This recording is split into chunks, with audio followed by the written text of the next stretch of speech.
20.94. ഇതിൽ എത്ര 100ൽ ഒന്നുകളുണ്ട്? 100ൽ ഒന്നുകളുണ്ട്. ഇത്രേ ഉള്ളൂ മക്കളെ. ഈ 0ന്റെ സ്ഥാനം ഒറ്റയുടെ സ്ഥാനത്താണ്. ഈ 2ന്റെ സ്ഥാനം 10, 10ന്റെ സ്ഥാനത്താണ് 2. ഈ 9ന്റെ സ്ഥാനം എന്ന് പറഞ്ഞാൽ 1/10. ഈ 4ന്റെ സ്ഥാനം എന്ന് പറഞ്ഞാൽ 1/100. അപ്പോൾ എത്ര 100ൽ ഒന്നുകൾ ഉണ്ട് എന്ന് ചോദിച്ചാൽ 4 100ൽ ഒന്നുകളുണ്ട് ഇതിൽ. എത്ര 10ൽ ഒന്നുകളുണ്ടെന്ന് ചോദിച്ചാൽ 9 10ൽ ഒന്നുകളുണ്ട്.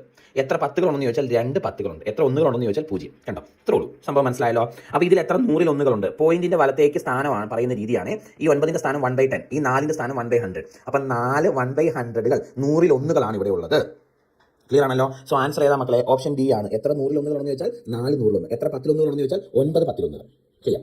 അതെ, ഒരു കാര്യം പറഞ്ഞോട്ടെ, നിങ്ങൾ കാപ്പൻസ് ലേണിംഗ് സൊല്യൂഷൻ എന്ന യൂട്യൂബ് ചാനൽ സബ്സ്ക്രൈബ് ചെയ്തിട്ടില്ലെങ്കിൽ വേഗം സബ്സ്ക്രൈബ് ചെയ്തു. മാത്സുമായി ബന്ധപ്പെട്ട PSC പരീക്ഷകളെ ഫുൾ മാത്സിന്റെ കണ്ടന്റുകൾ നമ്മൾ അപ്ഡേറ്റ് ചെയ്യുന്നതാണ്. നമ്മുടെ പ്ലേലിസ്റ്റ് എടുത്തൊന്ന് നോക്കിക്കുക. അതിൻ്റെ അകത്ത് ഓരോ എക്സാമിനും സെപ്പറേറ്റ് പ്ലേലിസ്റ്റുകളുണ്ട്. അതിലെ ക്ലാസ്സുകൾ വൃത്തിയായിട്ട് കണ്ടാൽ മാത്സിന് മുഴുവൻ മാർക്ക് ഉറപ്പാണ്. ഇനി ടെലഗ്രാം ചാനൽ ജോസ് കാപ്പൻ എന്ന പേരിലുണ്ട്, അതിൽ ജോയിൻ ചെയ്യുക. നമ്മൾ ഇടുന്ന ക്ലാസ്സുകളുടെ അപ്ഡേഷൻസ് മിസ്സാവാതിരിക്കും. JOSCKAPPEN എന്ന ടെലഗ്രാമിൽ ക്യാപിറ്റൽ ലെറ്ററിൽ സെർച്ച് ചെയ്താൽ മതി, ചാനൽ കിട്ടും. ജോയിൻ ചെയ്യുക. അപ്പോൾ ബൈ ബൈ.